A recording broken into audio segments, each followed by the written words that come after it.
ठीक है, सो प्रखर है क्या? हाँ प्रखर है। या प्रखर जब भी आराम से कल टाइम मिले सो टेस्ट के बाद आराम से असाइनमेंट भी सॉल्व करके शेयर कर देना। You do that. बाकी सब लोग भी कल आराम से आप अपना असाइनमेंट 10 क्वेश्चन ही, वैसे तो ज्यादा है नहीं, बस do yes sir. Share them. Right, sir बताइए बेटा बताइए, बोलिए। सर कल टेस्ट देने के बाद कर दे सर, ऐसे लिंक टूट जाएगा इस चैप्टर का फिर। वही कह रहा हूँ मैं, वही कह रहा हूँ, कल आराम से टेस्ट दो, उसके बाद कर देना। कोई फोर्स नहीं ओके। करना कि असाइनमेंट सबमिट करने के लिए। I hope you understand. Right, yes. yeah, right, so yeah, you can relax right now after the class, you can prepare for test as well, वो भी कर सकते हो, but yeah, कल कर देना असाइनमेंट, कोई hard yes and fast. Sir. Just let me join from another device quickly and then I can.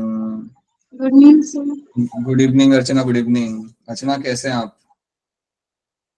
अच्छे हैं सर, आप? बस बेटा बढ़िया। अर्चना आप भी यूके से ही है right?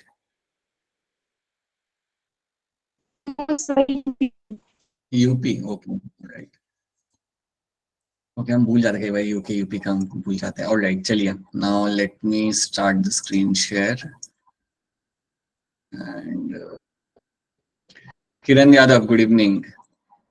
Good evening sir. Kiran कल टेस्ट देना है, अच्छे से टेस्ट देना है और एक अच्छा स्कोर लेके आना है, ठीक है? Good evening. Same goes for everyone of you, give the test thoroughly and हड़बड़ी में टेस्ट मत देना। You will get 40 I think Himachal का पहली बार होगा तो याद रखना, हर एक सब्जेक्ट में से 40 क्वेश्चंस आएंगे। केमिस्ट्री से 40, फिजिक्स से 40 और बायो से 40। तो आपको मिलेंगे टोटल 3 घंटे आपको मिलेंगे सॉल्व करने के पेपर। सो आपको बिल्कुल अपना 3 घंटे का स्लॉट निकाल के बैठना and then you have to solve that, ठीक है? सो हाँ जी सिद्धरा, गुड इवनिंग। सो ये चीज का ध्यान रखना, स्पेशली आई थिंक बाकी बच्चों ने तो यहाँ पे दिया हुआ है, but this one I think Himachal वालों का पहली बार है, सो याद रखना you will have to have 3 hours separately and please ensure कि आप पूरा टाइम स्पेंड करें। ऐसा नहीं कि 1 घंटे में करके आप चले गए उठ के, right? If you do that, that's not going to be helpful for you, right? And the team also, yeah, so please make sure that you give your tests with the all genuine like thoroughness. Okay, so यहाँ पे हम लोग देखते हैं, so let's have a revision of this reproductive health का revision थोड़ा सा यहाँ पे कर लेते हैं। So initial part आप जानते हो यहाँ पे क्या है, it's all about my RHC program, right? Family planning program। अगर आपको याद हो तो family planning program कौन से ईयर में स्टार्ट किया गया था? 1951। राइट, 1951, बिल्कुल सही। सो 1951 के अंदर family program, family planning program आपके यहाँ पे स्टार्ट किया गया था, which was later on you had a single program that was my reproductive health and child health care. Reproductive and child health care program के अंदर ही सारे आपके प्रोग्राम फिर बाद में आपके इन्वॉल्व हो गए थे। अब ये जो मैंने एनसीईआरटी का पिक्चर यहाँ पे निकाल के रखा हुआ है, ये बेसिकली निकाला इसलिए ताकि इसमें कुछ वैल्यूज है जो आप हमेशा यहाँ पे याद रखें। यहाँ पे अगर आप इसे आराम से good evening sir. Good evening, good evening Rani, good evening. So if you see these values over here, ना, you will get to see कि world population initially कितना था, यहाँ पे बाद में कितना हुआ। ये values आपको याद रखनी है। They can become a potential question for you। तो ये questions आपके सामने आ सकता है, potential right question की तरह ये आ सकता है, तो ये आपको याद रखना है। The world population which was around 2 billion starting में 1900s के अंदर, right? Then around 6 billion आपका गया था 2000 के अंदर and 7.2 billion गया था आपका 2011 के अंदर। ये values आपको याद रखनी है, इसमें और कुछ interesting या खास नहीं है समझने के लिए। Similarly, इंडिया की भी वैल्यूज यहाँ पे दिख रही है। At the time of independence we had around 350 million population, right? Around 2000 like के अंदर आपका पॉपुलेशन आपका 1.2 बिलियन जितना आपका यहाँ पे चला गया था। Okay, so that is something you have to understand, right? Like around billion गया था 2000 तक के अंदर और 1.2 बिलियन हो गया था आपका मई 2011 तक। तो ये आपको यहाँ पे याद रखना है। Then you have a rapid decline in a death rate, maternal mortality rate, infant mortality rate। आपका यहाँ पे काफी ज्यादा याद रखना, you have a decrease in the death rate, maternal mortality, infant mortality के अंदर यहाँ पे आपका decrease हो रहा है आपका death rate। इसका रीजन आपका यहाँ पे क्या था? better health facilities। तो ये जो स्टेटमेंट आपका यहाँ पे देख रखा हुआ है, याद रखना कि ये सब जो आपका कंट्री में आपका यहाँ पे हो रहा है, इसका रीजन आपका ये है better health facilities, nutritive food आपका यहाँ पे मिल रहा है। ये आपके दो मेजर रीजन है जिसकी वजह से we have seen there has been a decrease in the maternal mortality rate and infant mortality rate। तो ये बात भी आपको यहाँ पे याद रखनी है। उसके साथ there has been an increase in the number of people in the reproductive age के अंदर जाने वाले peoples का यहाँ पे increase आपके यहाँ पे नंबर हो चुका है। So these are the few things you have to know। Census का डेटा आपको ये कह रहा है दैट हमारा जो ग्रोथ रेट है वो around less than 2%। So less than 2% is a growth rate of the population. जो अगर आपको याद हो तो हमने बताया था is going to be around 1.7%. 1.7. हाँ, ये आपका ग्रोथ रेट है. ठीक है. अब such an alarming growth rate could lead to a scarcity of food and basic requirement, जो हम ऑलरेडी डिस्कस कर चुके हैं कि अगर आपका इसी रेट से अगर आपका ग्रोथ होता हुआ पॉपुलेशन का, then you will have a concern in terms of food, shelter, clothing को लेके आपके यहाँ पे कंसर्न आ सकता है फ्यूचर में. ओके, सो ये एक बेसिक चीजें हैं जो आपको वैल्यूज आपको यहाँ पे ऐड रखनी है, and these are the thing which you all have to remember. Then हम तो हमारे दो वाला जो like one of the solution which people have put forward was done to make sure that you don't have way too many children in the population, right, or way too many children in the family. So ये भी आप यहाँ पे रखना, that was one of the statement given by the, like this was one of the slogans of the program RCH program के. Then age group हमारे यहाँ पे increase हो गया था, like females का जो एज ग्रुप यहाँ पे था वो 18 करेगा, legal age for marriage, and males के लिए हो गया था आपका 21 years of age, right. And incentives रखे गए थे for the families which are only going to be having like smaller families के लिए. यहाँ पे इंसेंटिव्स भी यहाँ पे रखे. इंसेंटिव्स मतलब कुछ प्रोवाइड करना, कुछ गिफ्ट देना अगर आपकी स्मॉलर फैमिली है आपके सोसाइटी के अंदर. So that's one thing that said. So along with that contraceptive to avoid unwanted pregnancy, इसको भी यहाँ पे हम डिस्कस करेंगे. Now, these are the 4 things you have to remember कि गवर्नमेंट ने क्या क्या मीडियम यूज किए थे इंफॉर्मेशन प्रोवाइड करने के लिए about the sexual health and contraceptive and everything. तो यहाँ पे एनजीओज आपके इन्वॉल्व हुए थे, गवर्नमेंट एजेंसीज आपके यहाँ पे इन्वॉल्व हुई थी, प्रिंट मीडिया न्यूज़पेपर को यहाँ पे इन्वॉल्व किया गया था, and audio visual media were used to deliver all the information about the sexual health and contraceptives को लेके. तो ये बात भी, ये 4 टर्म्स आपको याद रखनी, ये भी आपके एनसीईआरटी के ही पार्ट है. Okay. Then sex education in school was something we have already discussed these things, right? Proper information about the female reproductive system and male reproductive system, इसके बारे में भी आपके यहाँ पे डिस्कशन किया गया था. ये डिस्कशन आपका हुआ था इन द सेक्स एजुकेशन के अंदर ही, जो आपका स्कूल के अंदर प्रोवाइड किया जा रहा था. Okay. So now we have to discuss about the contraceptive methods. So you have the natural methods, IUDs, oral contraceptive, surgical methods and barrier method. ये आपके यहाँ पे जनरल कॉन्ट्रासेप्टिव मेथड्स है जो हम यहाँ पे देखेंगे. पहले हम बात करते हैं हमारे यहाँ पे नेचुरल कॉन्ट्रासेप्टिव को लेके. So here we will discuss 3 ways: periodic abstinence, coitus interruptus and lactational amenorrhea. तो याद रखना है कि जब आपके सामने पीरियोडिक एब्स्टिनेंस यहाँ पे आपके सामने टर्म आ रहा है, तो यहाँ पे coitus will be avoided from the day 10 to day 17. याद रखना, इस मेथड को आप इवन बोलते हो एज अ रिदम मेथड, इसको हम इवन बोलते हो एज अ रिदम मेथड. ये आपने असाइनमेंट सॉल्व करते समय देखा होगा ये term. Rhythm method, yes sir. हाँ जी, रिदम मेथड जो आपको यहाँ पे मिल रहा है, that is nothing but my periodic abstinence. यहाँ पे फ्रॉम डे 10 to day 17 के बीच में the sexual intercourse is been avoided, because ये टाइम पे ओल्यूशन के चांसेस काफी ज्यादा होते हैं. Then you have a coitus interruptus. यहाँ पे क्या होगा that during the coitus right before the ejaculation के पहले the penis will be withdrawn from the female genitalia, so that कोई चांस नहीं रहता वहां पे स्पर्म्स के रिलीज होने का. So ये बात चाहते हैं that just before the ejaculation the penis will be withdrawn from the female, and then you have a lactational amenorrhea. इसमें क्या होता है that during the period, इसमें कई सारे बच्चों को confusing अभी भी ये लगता है, तो याद रखना after the birth of the child there will be a lactation period. एक आपका lactation period यहाँ पे रहता है जहाँ पे आपको क्या मिलेगा देखने के लिए that the girl or the woman is someone who is nursing the baby. And for the next 6 months, she won't get conceived. अगले 6 महीने के लिए to attend the pregnancy is almost nil. क्यों? Because जब नर्सिंग चल रहा होता है बेबी का, न्यूली बॉर्न बेबी का, for the next 6 months, वो टाइप पे menstruation नहीं हो रहा होता. At that point of time, the menstruation is not taking place. Okay? So that is something you have to remember in this. So ये हम already discuss कर चुके हैं. Okay? So avoid coitus between day 10 to day 17. Menstrual cycle, like you know that on day 14 the ovulation will happen, and sometime वो आगे पीछे आपका हो सकता है. So safer time is to not to have a coitus between this time period.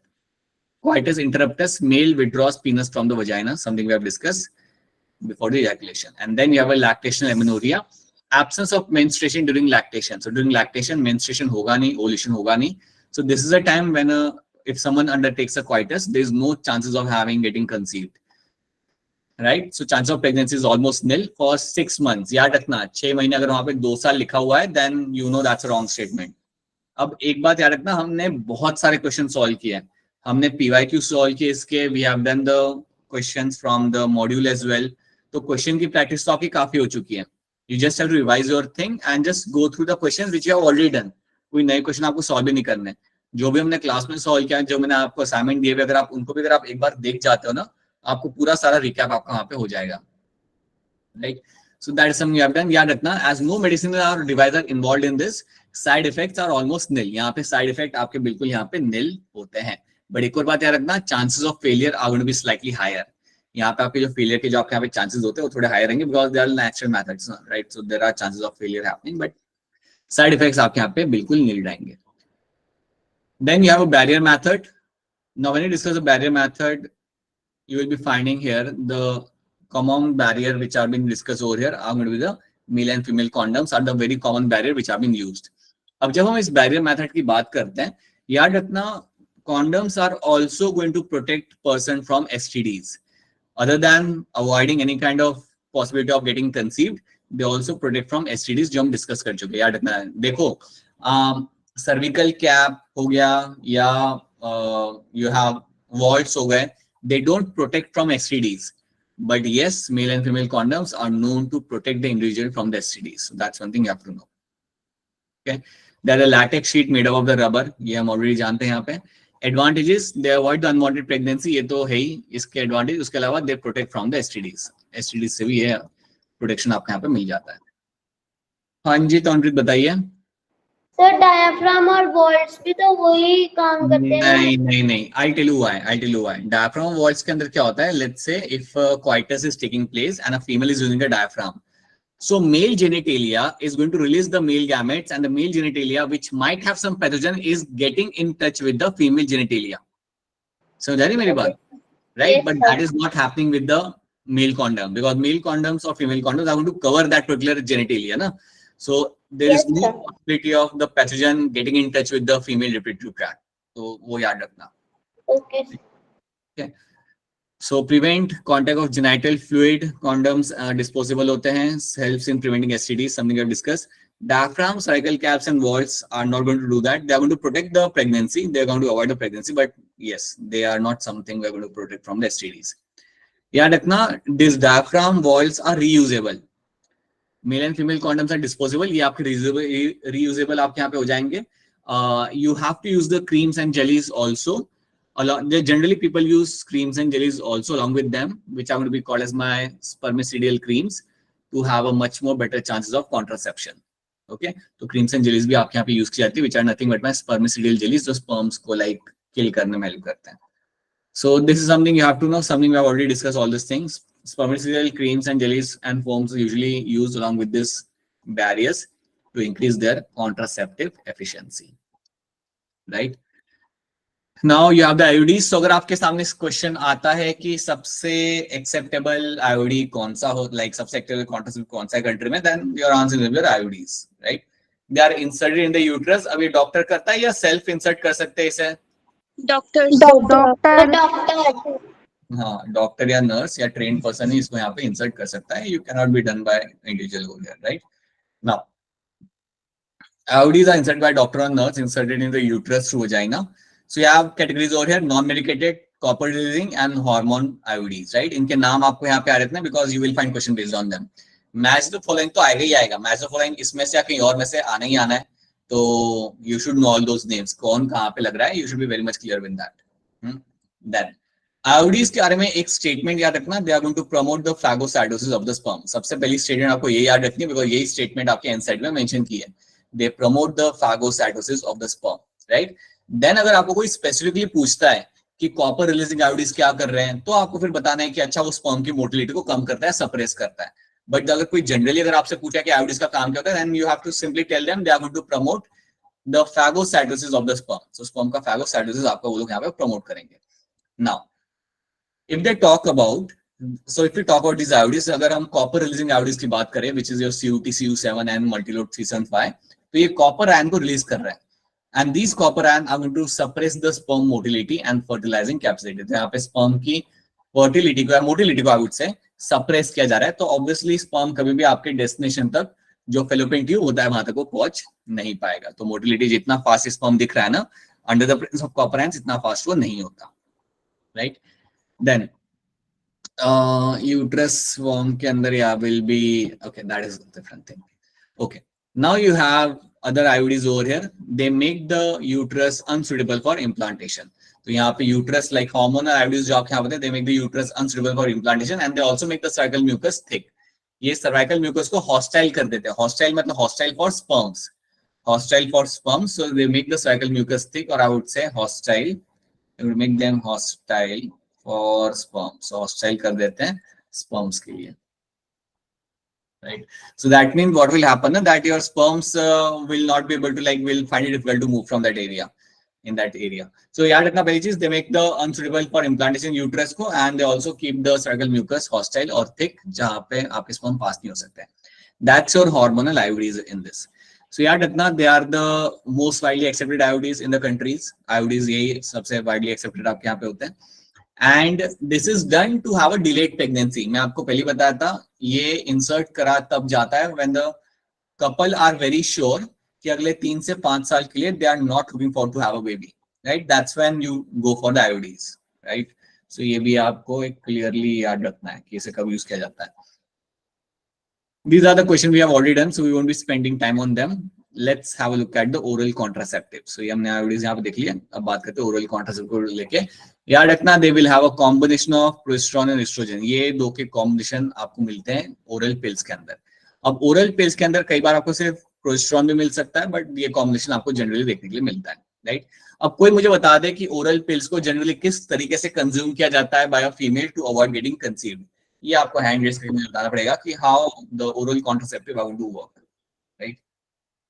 Okay, बताइए अर्चना, how they are going to be useful? Sir contraceptive pills लेते हैं जब मेंस्ट्रुएशन साइकिल के स्टार्ट होता है तो उसके 7 डेज बाद फिर से स्टार्ट करते हैं इसके लेना. ठीक है, और वो कितने दिन तक हम कंटिन्यू करते लेना? जब तक हमें बच्चा नहीं चाहिए. Okay, I am getting you right. ठीक है, I am getting your point. Right, ठीक है, बट इसमें थोड़ा सा हम और इसमें ऐड करेंगे. So for example, what will be happening ना? So जब menstruals चालू होगा, that's when you will starting the pills, and you have to continue for the next 21 days. So next 21 days के लिए आप उन pills को continue करते हो, and then you will have a break of 7 days. You take a break of 7 days. तो वो time पे there's going to be a menstrual flow, right? At that point of time, there's going to be a menstrual flow, and again then you have to repeat the cycle. तो आप ये याद रखना कि you will have this continuation of pill taking for 21 days, and then you have a break for 7 days. उस 7 days के अंदर menstrual flow होगा, and then again you start with the cycle, right? So you are very much true. So ये चीज आपको यहाँ पे add रखनी है. So oral administration of small doses has been seen, and this is going to avoid the ovulation and implantation. तो ये inhibit करता है ovulation को, and possibly implantation को भी यहाँ पे वो avoid करेगा. तो ये याद रखना, how they are going to have an impact on the body. So start करते हो आप menstrual flow के time पे, then you continue for the 21 days, and then there's going to be a 7 days का gap यहाँ पे. At that point of again the menstrual flow will start, and then again the cycle is going to be repeated. तो इस तरीके से आप अपना cycle हमेशा repeat करते हो. ये कहानी आपको यहाँ पे ऐड रखनी है, right? So something we have just discussed. Saheli is a non-hormonal pill. Saheli is a non-hormonal pill which is something. कहाँ पे बनाई गई थी? कोई हैंड रेज़ करके बताया मुझे यहाँ पे. कौन बताएगा? किसी को पकड़े? हम डायरेक्टली पकड़ेगा किसी को? Let's ask someone. कौन बताएगा? सिद्रा आप बताओगे? कौन से शहर में बनाई गई थी सहेली? सहेली लखनऊ. और कौन सा वो इंस्टीट्यूट था जहाँ पे बनाई गई थी? वो नहीं करता. CDR है, सेंट्रल ड्रग रिसर्च इंस्टीट्यूट के अंदर आपका ये बनाया गया था, ठीक है? It has a less side effect, like non steroidal आपके होते हैं, तो साइड इफेक्ट जनरली आपके कम होते हैं. ये बात भी याद रखना कि ओरल कॉन्ट्रासेप्टिव के कई बार साइड इफेक्ट होते हैं, नॉजेटिक फील होना, वॉमिटिंग होना, वो होता है, but you have to just ensure that कि साइड इफेक्ट बहुत सीवियर ना हो कभी भी. ओके. सो याद रखना, लखनऊ में CDRA में ये बनाया गया था. So these are very important points, you can find them as a direct question, आपके इसके में से आ सकते हैं. Then we have implants. Implants भी are the structures which have been implanted inside your arm, like surgically आप इसे implant करते हो, and they will have a similar to contraceptive pill, but फायदा यहाँ पे ये होता है that they are going to release the progesterone and estrogen in a small amount, right? और यहाँ पे आपको pills regularly लेनी नहीं पड़ती, right? Basically आपने implant करा दिया, then आप relax हो सकते हो. उनका जो secretion वहां से आ रहा होगा, ये implants जो आपका progesterone and estrogen जो secrete कर रहे होंगे, that is going to make sure that there is no chance of ovulation happening inside the body. So progesterone alone in a combination of estrogen is being used in this, right? इसको आप implant करते हो, जब तक couple decide करा that they don't want to have they don't want to get conceive, they can have this implant. बताइए तमनप्रीत। तो जब ओरल कॉन्ट्रासेप्टिव्स पिल्स जो होती हैं वो कंज्यूम करते हैं तो जो 7 डेज में मेंस्ट्रुएशन होती है उसमें ओवम होता है, मतलब ओव्यूलेशन होती है? नहीं नहीं होती। नहीं नहीं नहीं, you are only going to flush out those things, the nutrient lining,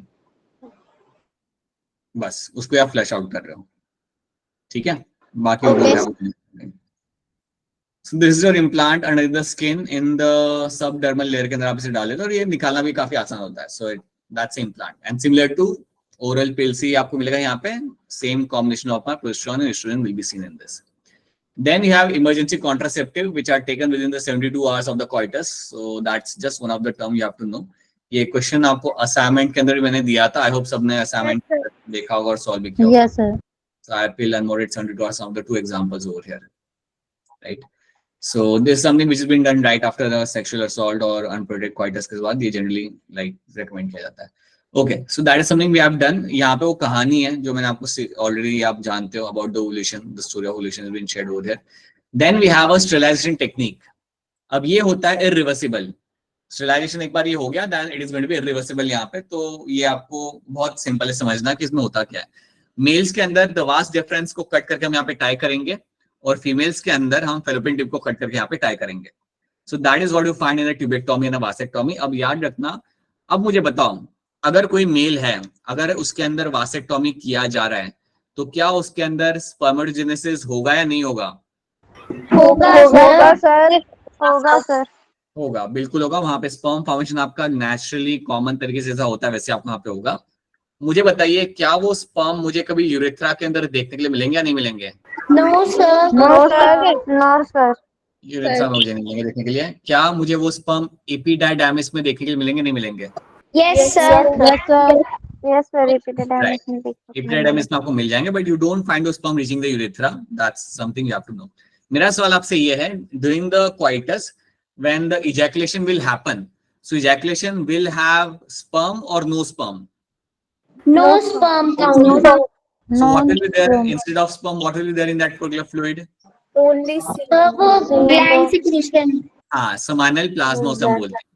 Seminal plasma will be there in that particular secretion, right? So seminal plasma ही आपको वहाँ पे होगा.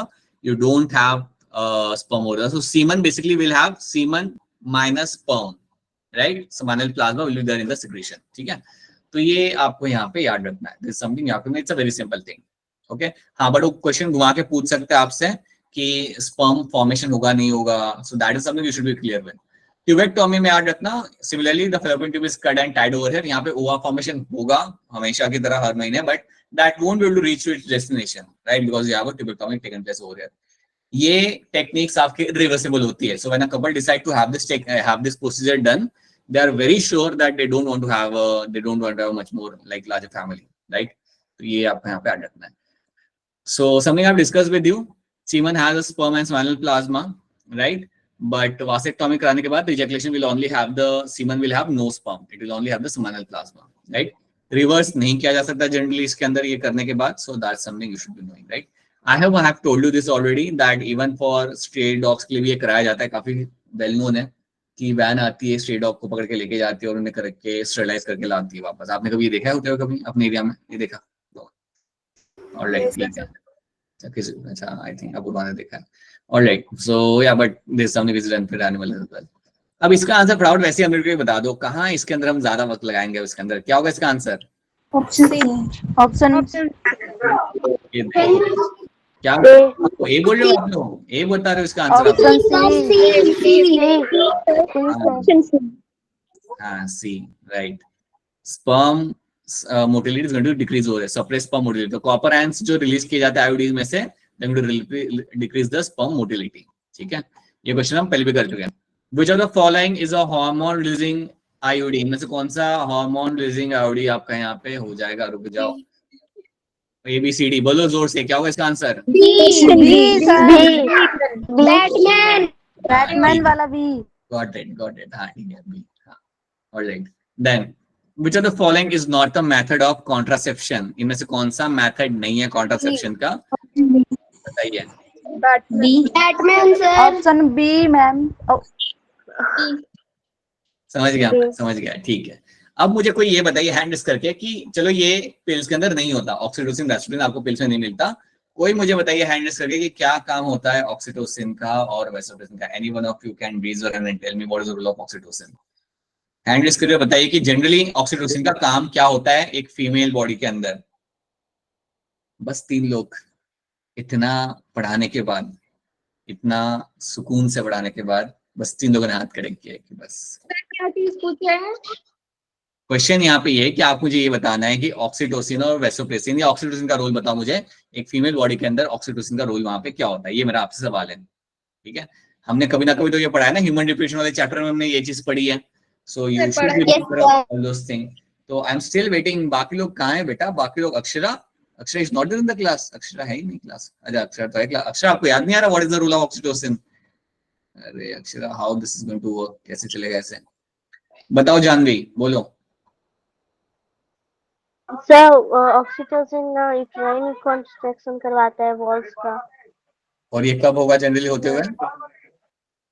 During parturition. ड्यूरिंग पार्चुरेशन, ठीक है। एक और रोल बता दो जानवी, एक और रोल होता है इसका ऑक्सीटोसिन का, वो क्या होता है?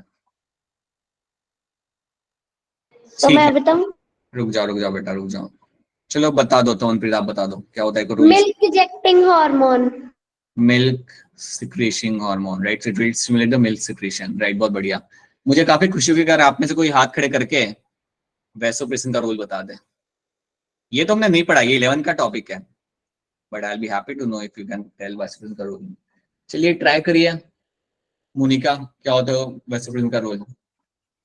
सर ये, सर एक मिनट रुको, याद करने का। इसको याद नहीं आ रहा वेसोप्रेसिन का रोल? ये आपने 11 सर का इस चैप्टर में से ऐसे चैप्टर का नाम बताओ। हाँ बोलो बेटा, बोलो।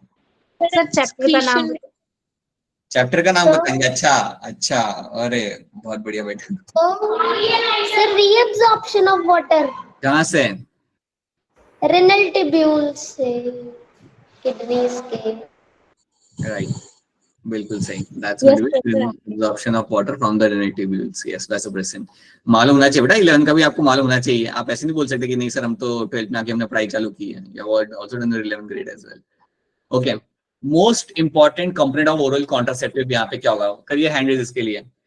Most important component of the oral pill is going to be what? बताइए रानी, क्या होगा इसका answer? Option C sir. Right, progesterone is the correct answer. This is going to be a most important component of the oral pill. बिल्कुल सही। What is the work of copper T? Copper T का यहाँ पे role, यहाँ पे आपका क्या हो जाएगा? So again, you have to be very careful while solving such kind of question. Sidra बताना चाहोगे क्या होगा कॉपर टी का यहाँ पे role? Sir to inhibit fertilization. Right, to inhibit the fertilization, बिल्कुल सही। यहाँ पे कॉपर टी सप्रेस कर रहा है आपके स्पर्म्स को, सो बेसिकली अवॉइड कर रहा है यहाँ पे फर्टिलाइजेशन को, याद रखना। और कोई टिक मत करना। अगर क्वेश्चन आ गया ऐसा, then please make sure don't go for another answer, right? अब इसका आंसर इनहिबिट फर्टिलाइजेशन था। हाँ, क्योंकि आपका कॉपर टी कर क्या रहा है? कॉपर टी आपका कर रहा है यहाँ पे आपका स्पर्म की मोटिलिटी को डिक्रीज, सप्रेस कर रहा है स्पर्म की मोटिलिटी को। अगर आपके स्पर्म की मोटिलिटी को अगर आप डिक्रीज कर रहे हो, तो बेसिकली आप फर्टिलाइजेशन को तो अवॉइड कर रहे हो, ताकि स्पर्म आपको वहां पे पहुंच ही ना पाए, तो हो ही नहीं पाएगा fertilization. So you have to be very careful when you get such kind of question, right? अब देखो यहाँ पे लिखा क्या हुआ है ना, दे हैव मेंशन एवरीथिंग जो हमने पढ़ा हुआ है वो सब यहाँ पे मेंशन किया हुआ है। यहाँ पे एक चीज याद रखना, देयर इज अ टर्म लगा Nirodh. Nirodh is a popular brand of male condom. So ये याद रखना, ये टर्म याद रखना। अगर ये टर्म आया तो please make sure that this term belongs to the, it's a brand of male condom. So that is something you have to know. ये एनसीईआरटी का ये लाइन है, मैं जो आपको दिखाना चाहता हूँ। बाकी सब चीजें आप लोग उससे वाकिफ हो, other things you are all familiar with, but this is something you have to know, right? Okay, now here we have mentioned some of the statements जहां पे आपका डिस्कस किया जा रहा है about the side effects of the oral contraceptives, right? Basically so याद रखना, यहाँ पे देखो यहाँ पे क्या लिखा हुआ है, right? No doubt the widespread use of this method have significant role in checking the widespread use of these methods have significant role in checking the uncontrolled growth of the population. However, there is a possible ill effects like nausea, abdominal pain, breakthrough through bleeding, right? Irregular menstrual bleeding, even breast cancer, right? ये कुछ possible आपके ill effects यहाँ पे हो सकते हैं, but still, though not very significant, should not be totally ignored, right? ये एकदम significant इतने होते नहीं है, but इनको ignore नहीं किया जा सकता। So that is a statement you should be careful with, like in terms of अगर एग्जाम एक स्टेटमेंट आती है तो याद रखना, yes you can have possible side effects of the oral contraceptives, ठीक है, abdominal pain, nausea, ये सब आपका हो सकता है, बट ये इतने सीवियर नहीं होते, बट अगर ये हो रहा है मल्टीपल बेसिस के ऊपर then they shouldn't be ignored and one should go for a regular doctor checkup, अगर ये रेगुलर बेसिस पर अगर आपका हो रहा था इश्यूज तो ये चीज आपको यहाँ पे ऐड रखना है। Now MTPs something is medical termination of pregnancy, जो लीगलाइज की गई थी हमारा 1971 के अंदर। अब मुझे बताइए आप लोग हैंडल करिए कि कौन से कंडीशन के अंदर एमटीपीज लीगल होती हैं। पूरा आपका सवाल था क्या? नहीं। सो एमटीपी कौन से कंडीशन के अंदर लीगल होती है, like what are sets of condition where will I find MTP is going to be allowed? बताइए अक्षरा। Sexual assault. ठीक है, एक ये हो गया सेक्सुअल असॉल्ट, ओके। देन जब फीटस से मदर को कोई रिस्क हो, प्रेगनेंसी रिस्की हो and there is a chance of fatality, like lethal to girl as well, ठीक है, that's the second one। और कुछ? और सर फेलियर ऑफ कॉन्ट्रासेप्टिव्स। वापस बोलना Akshara. Failure of contraceptives. Failure of contraceptive अगर होता है then one can go for the MTP, alright, ठीक है, बढ़िया, वेरी और गुड। हाँ बोलो। फीटस में कोई क्रोमोसोमल डिसऑर्डर हो तो, अगर फीटल का कोई क्रोमोसोमल डिसऑर्डर तो even at that point of time one can go for the MTP, right. Chromosomal या जेनेटिक डिसऑर्डर हो then you can go for the MTP, ठीक है। So chromosomal disorder, genetic disorder दोनों आपके यहाँ पे आ जाएगा। Failure of contraceptive, risk to mother, sexual assault, and if someone wants does not want to have unwanted pregnancy even they can go for the MTP, right. ये safe रहेगा till the 12th week of pregnancy तक, ये आपके यहाँ पे safe रहता है, उसके बाद ये सेफ नहीं होता। There is a like the likelihood of it becoming lethal to the mother is going to increase after 12 weeks। 12 हफ्ते के बाद ये थोड़ा lethal हो सकता है मदर के लिए, राइट। लड़के आ जाए, लड़कों की आवाज ही नहीं आ रही, लड़के है ही नहीं। we have only Akshay, we have only ओम, बाकी सब है ही नहीं, no one। अच्छा प्रखर है हमारे पास, ऋषभ है, alright, okay, so that is something you have to know in this, okay। so MTP को induce abortion भी कह सकते हैं हम लोग यहाँ पे। throughout the year इतने सारे MTPs होते हैं, ये वैल्यूज एनसीईआरटी की है, 40 से 50 million MTPs through out the year perform किए जाते हैं, 1/5 of the total number of conceive pregnancy in the year, right. अब इसको इस पर्पस के लिए यूज नहीं किया गया था, याद रखना, एमटीपी को पॉपुलेशन डिक्लाइन करने के लिए यूज नहीं किया गया था, it was basically done for certain other purposes के लिए। MTP has a significant role in the decreasing the population, though it is not meant for that purpose. इसके वजह से काफी पॉपुलेशन कम हो जाता है, बट ये इस पर्पस के लिए यूज नहीं किया गया था, ओके। शायद आपको पता होगा, नहीं पता होगा कि आज लाइक वर्ल्ड में एक कंट्री है जापान करके, सब लोग जानते हैं Japanese, like it's in Japan को। So that country has an issue of less population। वहाँ पे issue है that have a less number of viable population। viable मतलब जो young population है वहाँ पे काफी कम है। वहाँ पे जितना भी population है वो सारा like बहुत senior citizen वाला population है। So there they actually promote to have more number of kids। That's the only country जहाँ पे promote किया जाता है to have more kids, right? So that's quite interesting to see।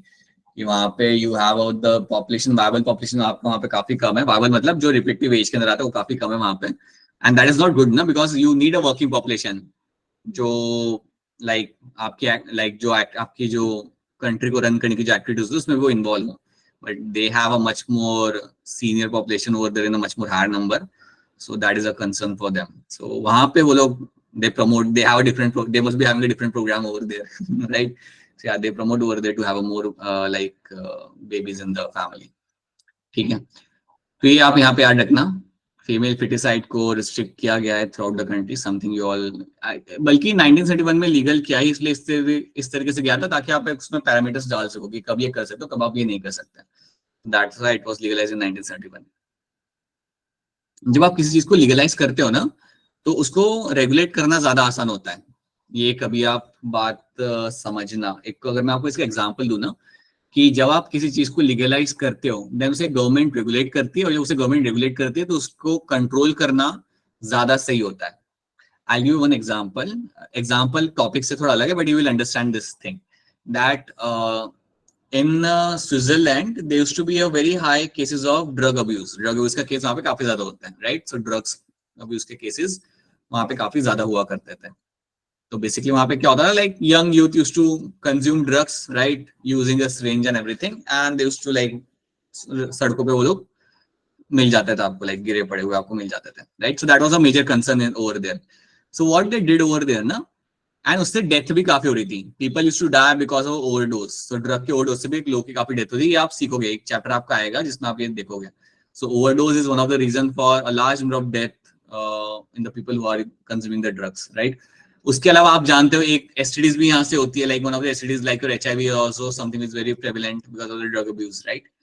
तो वहां पे उन्होंने क्या किया, they started having some government centres over there, और वो गवर्नमेंट सेंटर्स के अंदर लोगों को ड्रग्स दिए जाते थे. सो दे व्हाट दे डिड ना, they started regulating the use of drugs. So basically what they did, उन्होंने कुछ गवर्नमेंट सेटअप्स वहां पे सेट कर दिए, and now people can go out there and take the shot of drugs जो लोग illegally वहां पे ले रहे हैं. अब इससे होता क्या था, दैट जिनको जो डॉक्टर वहां पे होता था जो उन्हें ड्रग्स देता था, पहली चीज वो क्या करता था, स्लोली डोज कम करता था. जो नॉर्मल डोज चाहिए होता है पेशेंट को या पर्सन को, because he is addicted to that drug, उसको स्लोली वहां पे कम करता था. फर्स्ट वीक में कुछ दिया, सेकंड वीक में कुछ और दिया, थर्ड वीक में कुछ और दिया. तो होता क्या, आपकी जो को डिपेंडेंट आप जो हो जिस ड्रग के ऊपर, वो आपका कम होने लगता है. That's first thing. Second thing, they are using a new syringe, so chances of having the STD was also decreasing over there. Third thing यहाँ पे क्या हो रहा था, that people were not having a case of overdose. मतलब यहाँ पे overdose का कोई लाइक चांस होता ही नहीं था, because doctor himself was ensuring that the dose is like very less और same dose. And then slowly what happened, the people who are addicted to drugs, slowly वो फिर वहां से बाहर निकलने लगे. So that is something which actually happened over there. It's a very quite interesting case study अगर आप वहां पे कभी पढ़ते हो तो फ्यूचर में. And like a good population actually came out of that condition, and या सो पहले से काफी बेटर हो गया था कंडीशन के बाद में. So that is something you have to know. यहाँ पे आपकी कहानी है like of MTP, something we have already discuss. Again it has to be perform by a medical personal always. And हाँ जी पूरा बताइए. नो सर, गलती से. अरे पूरा बोलिए. नो सर, गलती से हो गया. Alright, so termination of pregnancy before completion of the full term initiation is called MTP. Something we have discussed this. तो ये सब आप जानते हो, इसके ऊपर हम ज्यादा वक्त जाया नहीं करेंगे इसके ऊपर, right? Then we have STDs over there. STDs का हमने यहाँ पे डिस्कस किया था. STDs सारी हमने यहाँ पे देखी है. यहाँ पे we have discussed all the STDs and you should know ये सारी STDs आपकी यहाँ पे हैं. तो आप मुझे बताइए, गोनोरिया को करने वाला पैथोजन क्या था? वायरस था या प्रोटोजोन था? बैक्टीरिया. सिफाइलस को करने वाला कौन था? निमेटोडा था या प्लेगेमिस था? It is also going to be bacteria, right. अच्छा, गोनोरिया का जो बैक्टीरिया था उसका नाम क्या था? अब ये बताओ. गोनोरिया. ऑलराइट, ठीक है. सिफाइलस के लिए कौन था? ट्रिपोनोमा पैलिडियम, राइट. बढ़िया. जेनाइटल हर्प्स के लिए हर्पेस सिम्प्लेक्स वायरस, राइट. और याद रखना ये जो है ये आपका वायरस कॉज कर रहा है. So it is going to be something which is, ये क्यूरेबल होगा नहीं होगा? जेनाइटल हर्प्स क्यूरेबल है नहीं है? No sir. याद रखना, नॉट क्यूरेबल. कैसे बोलते हो आप लोग no sir? Alright. Chlamydiasis is also happening because of the bacteria. Chlamydia is the name of the genus of the bacteria. Chlamydia trachomonatis is the name of the bacteria. और ये भी आपका curable आपका यहाँ पे होता है. जेनाइटल वार्ट्स कौन कॉज कर रहा है? Human papilloma virus. बहुत बढ़िया. Human papilloma virus. क्या ये क्यूरेबल है या नहीं है? क्योरेबल है. ये क्योरेबल है, याद रखना. This is going to be curable. इसको आप क्योर कर सकते हो. देन ट्राइकोमोनासिस कौन कॉज कर रहा होता है? नहीं, प्लाज्मोडियम नहीं, प्रोटोजोन. प्लाज्मोडियम मलेरिया कॉज करता है बाबा, ये प्रोटोजोन कॉज करता है, right. So trichomonas is the name of the protozoan जो आपका ये बीमारी को, trichomonas vaginalis is the name of the protozoan जो ये कॉज करेगा, और इसको आप ट्रीट कर सकते हो. And then you have hepatitis B जो कॉज करता है हेपेटाइटिस बी वायरस. क्या ये क्यूरेबल है या नहीं है? non-curable is also going to be non-curable, right? और STD तो आप जानते हो, ये तो आपका कभी curable आपके यहाँ पे नहीं. Sorry, AIDS is never going to be curable over there. So इतना HIV leads to AIDS, ठीक है? So that's something should be clear to you. तो ये इतना कहानी पे अगर आप याद रखते हो ना, इतनी चीज की कौन क्या, like which disease caused by which kind of pathogen and its scientific name, that's very good. That's actually quite good because आपको उसके ऊपर बेस्ड क्वेश्चन आएंगे. Curable, non-curable is something you have to know. अब ये एक सवाल था जो हमने कल किया था. आई थिंक बड़ा आसान सवाल था, मतलब असाइनमेंट का आपका यहाँ पे सवाल था. मैं आपको बताना चाहता हूँ इसमें कुछ चीजें. आपके सामने अगर ऐसी स्टेटमेंट्स आ रही है, देन स्टेटमेंट्स को आराम से देखना and then look at the option over there, right. So you have a statement rapid decline in death rate, rapid increase in maternal mortality rate and infant mortality rate. तो ये तो बिल्कुल आपका wrong हो गया ना, ये स्टेटमेंट आपका बिल्कुल रॉन्ग है आपका यहाँ पे, दैट्स अ रॉन्ग स्टेटमेंट। तो आप देखो 2 कहाँ पे आ रहा है, 2 आपका यहाँ पे आ रहा है, तो ये आपका यहाँ पे हट गया, right. Rapid decline in MMR and IMR, ये तो आपका सही स्टेटमेंट है, that's a true statement over here. तो आप देख सकते हो कि जहाँ पे आपका 3 आ रहा है वो तो आपका पोटेंशियल आंसर हो ही सकता है आपका यहाँ पे, मतलब A, C and D आपका यहाँ पे हो सकता है। Then you have a rapid increase in the death rate, ये कहीं से भी सही नहीं है, ये स्टेटमेंट बिल्कुल गलत है आपका यहाँ पे। तो 5 जहाँ पे वो आप हट गया, तो बेसिकली आपको ऐसे करके आपको अपने आंसर हटा देना, ऑप्शन हटा देना। D हट गया मेरा, A भी हट गया, क्या रह गया मेरे यहाँ पे, C रह गया। So if you get such kind of question then please गलत मत करना। ऐसे क्वेश्चंस अगर आपके सामने, स्टेटमेंट वाले क्वेश्चन अगर आपके सामने आते हैं देन प्लीज उन्हें गलत मत करो, take your time and just solve those questions in a correct way, right. जैसे ये क्वेश्चन आ गया, 6-7 स्टेटमेंट आपको यहाँ पे मिल गई, right. You basically have a 7 statement over here, लेकिन स्टेटमेंट पढ़ के आप आराम से आंसर निकाल सकते हो। अब देखो कौन सी स्टेटमेंट आपके यहाँ पे सही हो जाती है, आप मुझे बताओ पहला स्टेटमेंट यहाँ पे सही है गलत है? It means absence of prediction, सही है sir. that's a true statement, बिल्कुल that's going to be a true statement. Ovulation does not occur during lactational period, ये बात भी आपकी सही है, right? Chances of failure of contraception are almost nil up to 6 months following the parturition, ये बात भी आपके यहाँ पे सही हो जाती है, right? So that is also going to be true कि chances of failure आपके यहाँ पे काफी कम रहते हैं contraception के 6 महीने के लिए, for 6 months is going to be like very much secure time. Side effect आपके यहाँ पे नील है, ये बात भी आपकी सही है, it's a natural, right. Then contraceptive efficiency reduces after the period of intense lactation, lactation के बाद कॉन्ट्रासेप्टिव की एफिशिएंसी यहाँ पे कम हो जाती है, क्या ये बात सही है गलत है? गलत। सही है बात बेटा, सही है। ये जो आपका पीरियड है ना वो 6 मंथ का पीरियड सेफ पीरियड है, उसके बाद आफ्टर लैक्टेशन खत्म होने के बाद कॉन्ट्रासेप्टिव एफिशिएंसी वहां पे कम हो जाएगी, then there is a chances of getting conceived. So 6 महीने के लिए काफी ठीक है, but उसके बाद you will find the chance of contraception in the chances that the girl will get conceived will increase. इसलिए भी आपके यहाँ पे सही हो जाता है, right? Is a natural method of contraception. सही है। सही है, right? It increases the phagocytosis of the sperm. ऐसा तो बोला नहीं statement. तो ऐसी चीजें आपको यहाँ पे statements को आप आराम से देखिएगा and then come up with the answer over there, right? So that's why all are true except the last one. So there's something you have to know. All right, अब यहाँ पे कुछ चीजें मेंशन की हुई है।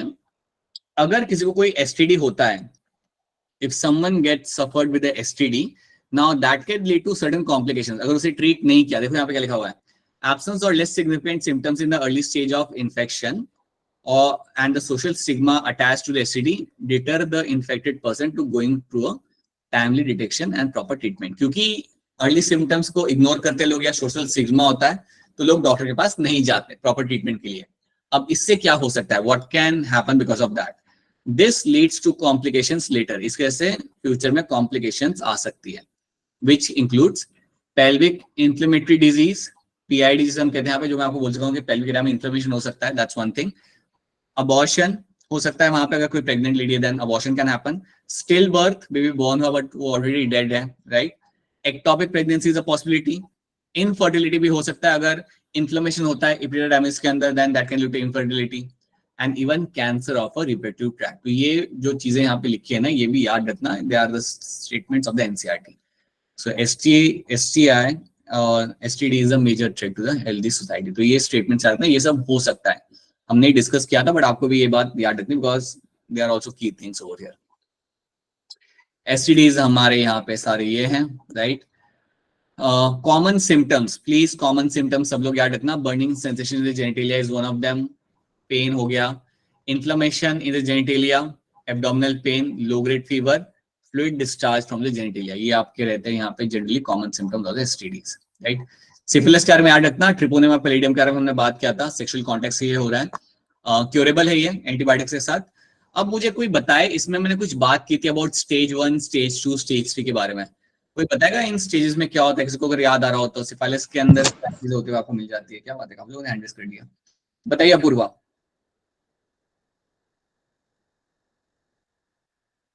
अपूर्वा तक हमारी आवाज नहीं पहुंच रही।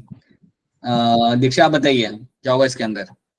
Yes sir, sir first stage में पेन होगा और और सेकंड स्टेज में जॉइंट पेन होगा और हेयर लॉस होंगे, और थर्ड में मतलब ब्रेन डैमेज हो जाएगा और उस जो है पैरालिसिस के चांसेस हो जाते हैं। राइट, तो ये काफी सीवियर कंडीशन आपके यहाँ पे हो सकती है सिफिलिस के साथ, जैसे अर्ली स्टेज पे ट्रीट नहीं किया गया था। सो that is one thing with syphilis, ये वहां तक ही सीमित नहीं रहता जेनिटलिया तक, ये आपके पूरी बॉडी में आपका स्प्रेड हो सकता है। So that is something you have to know. Gonorrhoea, so Neisseria gonorrhoea जो आपको कॉज कराता है, अगेन एंटी बैक्टीरियल है, एंटीबायोटिक्स आप इसे ट्रीट कर सकते हो, something we have discuss. HIV को लेके याद रखना, ये किसी सर्टेन ऑर्गन को टारगेट नहीं कर रहा, it is actually targeting your immune system, और इसके सिम्टम्स भी काफी टाइम के बाद दिखते हैं। सो that is also one of the thing with the HIV. याद रखना ये कभी भी आपका क्योरेबल नहीं है। ये कैसे हो रहा है? Because of sexual contact, blood transfusion, use of same syringe. Kajal, आपका कुछ सवाल था क्या? नहीं, नो सर, गलती से हो गई। Mother to foetus during the pregnancy, तो ये आपके यहाँ पे तरीके हैं, because of that the HIV can spread from a person to other person, right.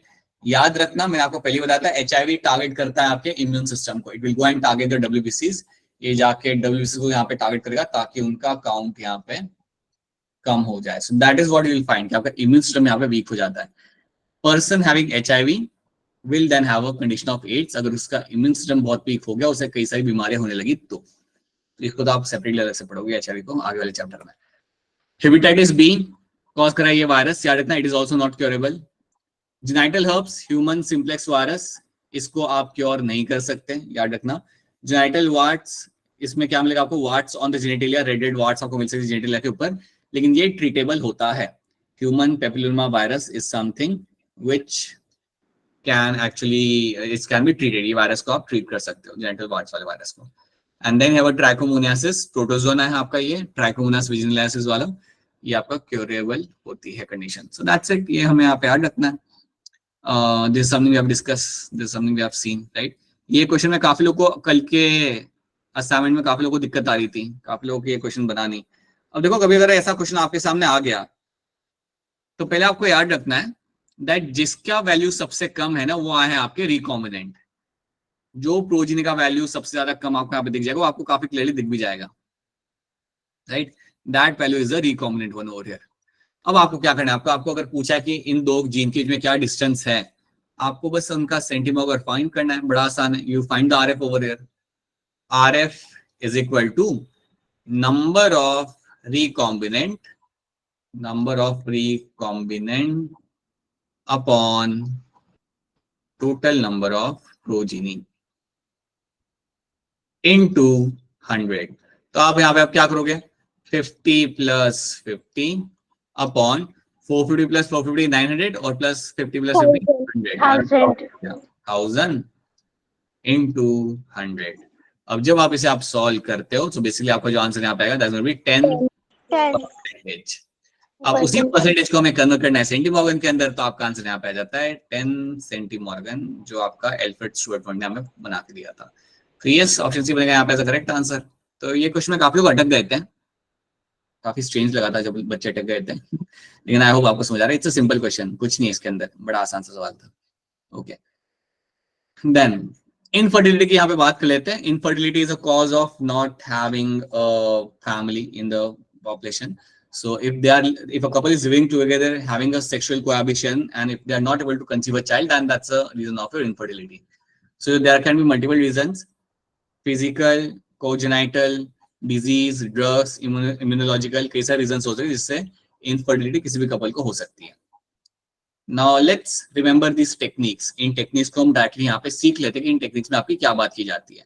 So here we have, let's start with your in vitro fertilization. So याद रखना, जब भी बात करते हैं इन विट्रो फर्टिलाइजेशन के बारे में, ये कहाँ पे हो रहा है? लैब के अंदर हो रहा है, लैब के बाहर हो रहा है? लैब में हो रहा होगा ये आपका। सो लैब में आप स्पर्म्स और एग को यहाँ पे फ्यूज कराओगे, you will form the zygote. Fertilization is happening outside the body, but याद रखना the zygote has to be brought back into the female reproductive tract, ठीक है। आपका implantation, development of the embryo will happen in the female body. So even though ये बाहर हो रहा है fertilization, but implantation and development will happen inside the female body. अब यहाँ पे क्या होता है, अगर आपका जायगोट आपका 4 ब्लास्टोमेर स्टेज पे है, तो हैंड रेज करके मुझे बताइए कि इसे मैं कहाँ पे इम्प्लांट करूंगा, कहाँ पे इसे रिलीज करूंगा। If the zygote is in the 4 blastomer stage, then इसको मैं कहाँ पे रिलीज करता हूँ? सब लोग सोचिए यहाँ पे और फिर बताइए मुझे। कोई नया बच्चे का मैं यहाँ पे हाथ रेज करने का वेट कर रहा हूँ। काजल बताइए, if you have 4 blastomere stage तो उसे मैं कहाँ पे रिलीज करूंगा? Sir fallopian tube. आप उसे फिलोपियन, और उसे क्या बोलते हैं हम लोग? काजल क्या बोलेंगे आप एज ए डॉक्टर, उसे क्या बोलेंगे? Sir zygote intrafallopian transfer. Right, ठीक है। अब काजल आप ये भी बता दीजिए कि अगर वो ब्लास्टोमियर होगा 128 सेल्स के स्टेज के ऊपर, अगर वो 128 सेल स्टेज के ऊपर है तो मैं उसे कहाँ रिलीज करूंगा? सर यूट्रस में। पूछ रहे हो या बता रहे हो बेटा? सर बता रही हूँ यूट्रस हाँ, में। और उसका नाम क्या होता है, उसको हम क्या बोलते हैं? Intra uterine transfer. Intrauterine transfer. तो ये दो चीज आपको याद रखनी है। And both this category will also come under the category of my test tube baby, right? इसको हम इवन कहते हैं आप ऐसे टेस्ट ट्यूब बेबी भी हमेशा बोलते हैं। बट ना, ये टेस्ट ट्यूब में बेबी बॉर्न नहीं हो रहा, it is been happening inside the body. Okay, so zygote is going to be having a 2 cell stage या 3 cell stage या 4 cell stage। 8 के अंदर अगर हो तो आप उसे रिलीज करोगे फिलोपियन ट्यूब के अंदर, एंड अगर 8 से बियॉन्ड अगर चला जाए वो, anything beyond 8, and then you have to release them into the uterus, right? That's your intrauterine transfer. Okay, so women can not, अच्छा, now if you have a condition जहां पे वुमेन खुद के नेचुरली गैमेट्स नहीं बना पा रही, if the woman is not able to make the gametes but her body is good enough for implantation, मतलब women is not able to make the gametes but her body is good enough for implantation and development of the baby, तो वहां पे हम क्या करेंगे? Donor से हम यहाँ पे गैमेट्स लेंगे, we can take the gametes from the other women donor, right? and those gametes can be released into the fallopian tube। जब उन्हें हम रिलीज करें fallopian tube के अंदर तो इस स्टोरी को हम बोलेंगे यहाँ पे as a gamete intra fallopian transfer, you call it as a gamete intra fallopian transfer. और ये करने के बाद बेसिकली आप वहां पे फिर क्या होगा? you will get to see that now the sperm will come from the husband or from a donor and then you can find fertilization होने के बाद you can have the implantation will happen। ध्यान रखना, body is good enough for fertilization and implantation, बस gamete formation वहां पे हो नहीं रहा था, तो तब हम करते हैं हमारे यहाँ पे गैमेट इंट्रा fallopian ट्रांसफर। इसके भी हमने बहुत सारे क्वेश्चन सॉल्व किए, so you should be able to solve them. अच्छा, अब मुझे बताओ ये टेक्निक जो पिक्चर के सामने, इसे आप एक्सप्लेन करो, कोई तो भी हैंड रेज करके इसे एक्सप्लेन करो कि यहाँ पे हो क्या रहा है ultimately. So please raise your hand and try to explain this. बस 3 लोग, दैट्स इट। क्या हो रहा है यहाँ पे देखो ध्यान से एंड ट्राई टू एक्सप्लेन। बस 4 आफ्टर 2 months ऑफ पढ़ाई। बताइए अपेक्षा। सर हाँ बोलिए। सिरिंज के थ्रू ओवम में डाल रहे हैं। ओके, वो हम क्या यहाँ पे रिलीज कर रहे हैं? क्या सर? ओवम के अंदर हम क्या इंजेक्ट कर रहे हैं? ये सर स्पर्म इंजेक्ट कर रहे हैं ना सिरिंज के थ्रू। सिरिंज के थ्रू, माइक्रोवेट सिरिंज के थ्रू आप माइक्रोपिपेट, डाल हाँ रहे हैं। वही तो। ठीक है, अब ये मैंने कर दिया यहाँ पे, अगर ये मैंने कर दिया तो zygote बन गया। अब वो zygote को कहाँ डेवलप करेगा? बॉडी के बाहर या बॉडी के अंदर? बॉडी के अंदर। अच्छा, मुझे ये बताओ, ये जो टेक्निक हो रही है यहाँ पे, इसका नाम क्या है? इंट्रायूट्रिन ट्रांसफर। Intracytoplasmic sperm injection. अब मुझे ये बताओ कि ये मेरा इन विट्रो है या इन वाइवो है? In vitro. In vitro. In vitro ही रहेगा क्योंकि हम ये लैब में कर रहे हैं, ये बॉडी के बाहर कर रहे हैं, right? So you get a puncture on the egg and you release the sperm over there. So that is my intracytoplasmic sperm injection and that is something you have to know. अगर there is a case of a male having infertility, अगर male है उसका केस infertility का, it has a low sperm count और less number of sperm with motility, then in that case you can go for a AI. Then आप फिर वहां पे आर्टिफिशियल इंसेमिनेशन कराते हो, जहां पे स्पर्म इधर हस्बैंड से या फिर डोनर से आप यहाँ पे कलेक्ट करोगे, and then they can be release into the uterus, और I would say release in the vagina, right? So vagina uterus के अंदर आप उसे वहां पे रिलीज करोगे। अगर आप यूट्रस में उसे आप रिलीज कर रहे हो, देन इसे हम यहाँ पे बोलेंगे as a intra uterine insemination. तो IUI याद रखना, ये भूलना मत, कंफ्यूज मत हो जाना इसको लेके। सो IUI stand for intra uterine insemination, जहां पे उन मेल गैमेट्स को यहाँ पे रिलीज किया जाएगा, and then those male gamete can reach to the egg and fertilize them। तो AI is something which has been done with the male with the infertility। okay? तो ये सारी कहानी जो है वो यहाँ पे भी आपके यहाँ पे लिखी हुई है, जो आप सबको यहाँ पे ऐड रखनी है, कुछ नया नहीं है, हमने जो किया था वो सारा आपके यहाँ पे कवर हो रहा है। So that is something should be clear to all of you। AI, intrauterine insemination, everything should be clear to you। So I'm actually hoping कल का जो आपका टेस्ट है ना, कल का जो चैप्टर है, it's more like a match against associate nation। वैसा ही है, मतलब छोटा सा चैप्टर है, सब कुछ आप जानते हो, सब कुछ पढ़ चुके हो, सीख चुके हो, क्वेश्चन आपने काफी ज्यादा सॉल्व कर लिया है, तो बहुत अच्छे मार्क्स आने चाहिए आपके। एग्री करते हो नहीं करते आप लोग? The kind of chapter it is, the chapter is घुमा घुमा के आगे जाके लोग 6-4 मार रहे थे, वैसे तुम लोगों को मार के आना चाहिए इस चैप्टर के अंदर, right? Like I should be able to see कि टेस्ट के बाद कि सब लोग लाइक 35 36 करेक्ट आंसर आ रहे हैं सबके, 37 करेक्ट आंसर है, किसी ने 40 ले आया. There is a possibility, there is a very good possibility ना. It's a chapter which can be dealt with अच्छे से, right? लेकिन ये भी मत करना, हाँ ये भी मत करना कि नहीं आ रहा तभी तुम सॉल्व कर रहे हो, राइट? हमें 36-37 लाना है, उस चक्कर में नहीं आ रहा तब भी सॉल्व करने की कोशिश मत करना, वैसे मत करना, right? Just ensure that you be very careful and have this thing in your head that you can get a very good score in this. It's a small chapter, so right. तो यहाँ पे आपका chapter का revision आपके यहाँ पे खत्म होता है. अपने एंड पे एक बार एनसीईआरटी देख जाना, एक बार क्वेश्चंस देख जाना, राइट? अपने एंड पे just go through PYQs as well जो भी हमने किए थे, and I think you will be good to go for tomorrow's test. So tomorrow's test I am expecting all of you to do good, right? सब लोग का score नहीं बोल रहा बट सब लोग अच्छा करेंगे, वो मैं आपसे एक्सपेक्ट करता हूँ, ठीक है? Alright, now you have this question. एक बहुत अच्छा क्वेश्चन था यहाँ पे ये. कुछ लोगों ने सही किया है, काफी लोगों ने सही किया है इसे, और कुछ लोगों ने like most of you have done this correct, right? काफी लोगों को इसकी दिक्कत नहीं है, but let me solve this question for you. It's a very good question. देखो, और कई बार है ना, मैं आप अगर मुझे आंसर की भेजो तो कई बार मैं आपको बोलूंगा कि आप मेरे साथ शेयर करो उसका, you share with me the cross. Sometime we have to share the cross as well, ठीक है? देखो यहाँ पे है क्या, let's see what is been happening over here. इसके अंदर आपको क्या होते हुए मिलेगा, let's try to see that. In the grasshopper, you have a rosy colored is seen caused by the recessive mutation. So क्या है कि grasshopper एक rosy color की बॉडी आपको मिल जाती है और वो हो रहा है बिकॉज ऑफ recessive mutation की वजह से. तो वाइल्ड टाइप मतलब जो नॉर्मल ग्रासहॉपर आपका यहाँ पे होता है वो आपका होता है यहाँ पे ग्रीन कलर का, that is going to be of green colour, right? तो इतना रखना that you have green colour का normal one and rosy colour का आपका है यहाँ पे. रोजी मतलब पता है ना कैसा कलर होता है, पिंक कलर का.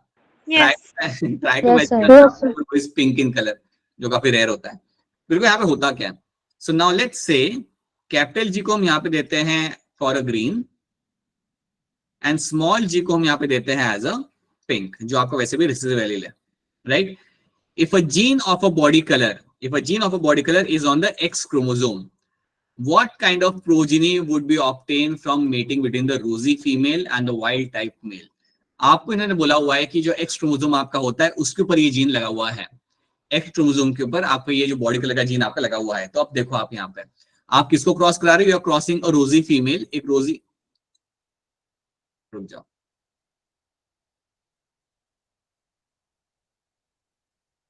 हाँ अब हम यहाँ पे क्या क्रॉस करा रहे हैं, यू कैन सी रोजी फीमेल हो रही है, इसको हम क्रॉस कराएंगे एक वाइल्ड टाइप मेल के साथ. वाइल्ड टाइप मतलब ग्रीन कलर के मेल के साथ हम उसे यहाँ पे क्रॉस कराएंगे. नाउ लेट मी सी इसके हम यहाँ पे कैसे करेंगे. सो रोजी फीमेल की अगर मैं बात करूं तो rosy female will be having small G. Rosy female will have small G. तभी तो एक सेकंड बेटा, एक सेकंड रुक जाओ. X क्रोमोसोम के ऊपर यहाँ पे लिखूंगा मेरा स्मॉल जी, तभी तो होगा उसका पिंक कलर है. दोनों ही चाहिए ना आपको एलील वहां पे, तभी आपका पिंक कलर वहां पे आएगा, राइट? इसको हम क्रॉस करा रहे हैं मेल के साथ. अब मेल्स कैसे होते हैं आपके पास यहाँ पे X0. हाँ राइट, ये लोगों ने याद रखना है, ठीक है? सो X0 यहाँ पे होगा और X वाला जो होगा उसके ऊपर क्या है हमारा कैपिटल जी होगा, तभी तो ग्रीन कलर का होगा मेल, राइट? Yes sir. इसको यहाँ पे cross. So now we are doing a cross over here. तो इसको हम यहाँ पे क्रॉस करा रहे हैं और जब मैं इसको यहाँ पे क्रॉस करूंगा, सो लेट्स डू दैट. यहाँ पे मेरा मेल है, इसको यहाँ पे मेरा कैपिटल जी. एक बार फिर हम क्रॉस करते हैं यहाँ पे. My laptop will be coming in a week. It is taking some time, but yeah, after a week, I think हमारे concerns सब ठीक हो जाएंगे. Okay, so you have capital G over here. You have small g over here. अब देखो यहाँ पे क्या होगा. So if you form a baby female grasshopper, इसका होगा कैपिटल जी स्मॉल जी. अगर कैपिटल जी स्मॉल जी होगा तो इसका कलर क्या होगा फीमेल का? ग्रीन. ग्रीन होगा, राइट? ठीक है. If you have a condition where you have a X and if you have a 0 over here, अगर मेल बनता है यहाँ पे आपका, so small g यहाँ पे आ जाएगा फीमेल के साइड से. इसका कलर यहाँ पे क्या होगा? Right. Then you have XX over here. यहाँ से स्मॉल जाएगा, वहां से कैपिटल जी आएगा. तो अगेन ये जो फीमेल ग्रास होगी आपकी ग्रीन, और जो यहाँ ग्रीन कलर दैट का होगा, राइट? तो all males are going to be rosy colour के आपको मिलेंगे यहाँ पे, right? All males are going to be rosy in color and all the daughters are going to be green in color. तो ये काफी इंटरेस्टिंग बात आपको यहाँ पे याद रखनी है, तो इसलिए आपका ऑप्शन ए बनेगा यहाँ पे एज अ करेक्ट आंसर। तो ऐसे क्वेश्चन भी सॉल्व करने आने चाहिए। आपने काफी लोगों ने असाइनमेंट शेयर किया, काफी लोगों ने असाइनमेंट शेयर नहीं किया, but I am assuming that कि आप एक बार खुद से सॉल्व करना, ऐसा नहीं कि आंसर मिल गया तो आंसर टिक करके मेरे को भेज दिया। Don't do that, you have to solve this assignment, you have to solve this cross, करो एक बार एंड देन शेयर करो। अगर आप ऐसे क्रॉस कर पा रहे हो then it's a simple cross, कुछ है भी नहीं उसके अंदर, there is nothing much complex over here. आप लोग डेरिवेशन डिफरेंशिएशन संभाल लेते हो फिजिक्स का, ये तो कुछ भी नहीं है, right? So that is going to be your option A in this. Okay, now हमने आप देख लिया। अब एक काम करते हैं, थोड़ा सा हम लोग डिस्कस करते हैं पेडिग्री के बारे में। Let's discuss two things of pedigree. यहाँ पे रिवीजन वाला पार्ट हमारे यहाँ पे हो चुका है। एक दो क्वेश्चन मैंने आपको यहाँ पे करा दिया असाइनमेंट के, बाकी असाइनमेंट के क्वेश्चन आप आराम से कल शाम तक परसों तक आप करके भेज सकते हो। लेट्स टॉक अबाउट पेडिग्री थोड़ा सा। पेडिग्री के बारे में मैंने कुछ तो बात किया था क्लास के स्टार्टिंग में, तो आप मुझे बताइए कि पेडिग्री कौन एनालाइज करता है और ये करने का रीजन क्या होता है। हैंड रेज करके मुझे बताइए कि पेडिग्री एनालाइज करता कौन है और ये करने का रीजन यहाँ पे क्या होता है। सो चलिए, कौन बताएगा? चलिए मोनिका आप ही बताइए, क्या कौन करता है पेडिग्री एनालिसिस और क्या करने का रीजन होता है? बोलिए बोलिए मोनिका, सर बोलिए। सर बता रही हूँ सर, पेडिग्री एनालिसिस इसलिए कर जाती है कि मतलब कोई मतलब ऐसे कि हमारी जो मतलब जनरेशन थी ना, किसी फैमिली की कोई जनरेशन, तो उसमें कोई ग्रैंडफादर या उससे भी मतलब थे कोई जनरेशन, फर्स्ट जनरेशन थी, उनमें कोई डिजीज या फिर कोई डिसऑर्डर वगैरह हो, तो ये देखने के लिए कि हमारी जो नेक्स्ट जनरेशन आएगी उसमें कितने परसेंटेज चांसेस है कि वो डिसऑर्डर या फिर कोई उसको डिजीज वगैरह उसको में ट्रांसफर हो सकते हैं या फिर नहीं हो सकते हैं। बिल्कुल सही। कौन करता है ये? डॉक्टर।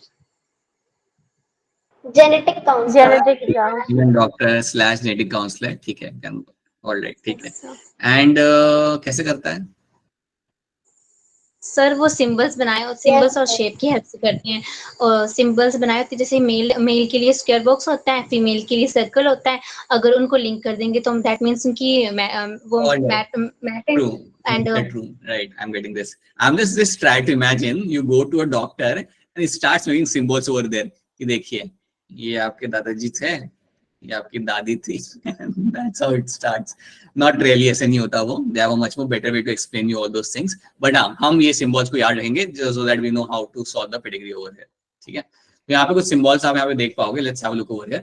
So याद रखना, you have, अब सारे सिंबल आपको याद नहीं रखने, राइट? सारे आपको यहाँ पे याद नहीं रखने, आपको कुछ ही आपको यहाँ पे याद रखने, only few you have to remember over there. ठीक है? जैसे एक सिंबल आपको यहाँ पे हो गया कि you have मेल के लिए तो आप जानते हो स्क्वायर होगा, फीमेल के लिए आप जानते हो आप सर्कल हो जाएगा यहाँ पे। अगर मेल और फीमेल को अगर मैं यहाँ पे फ्यूज करो, that's a marriage, you will get to see. हाँ, अब एक यहाँ पे याद रखना, अगर मेल और फीमेल को मैं डबल लाइन से अगर यहाँ पे क्रॉस कराऊं, that's a marriage within the relatives, that's a marriage within the relatives. ठीक है? सो अगर डबल लाइन यहाँ पे तो याद रखना, यहाँ पे मेंशन क्या हुआ है, it's a meeting between the relatives. Okay, so that's one thing you have to no.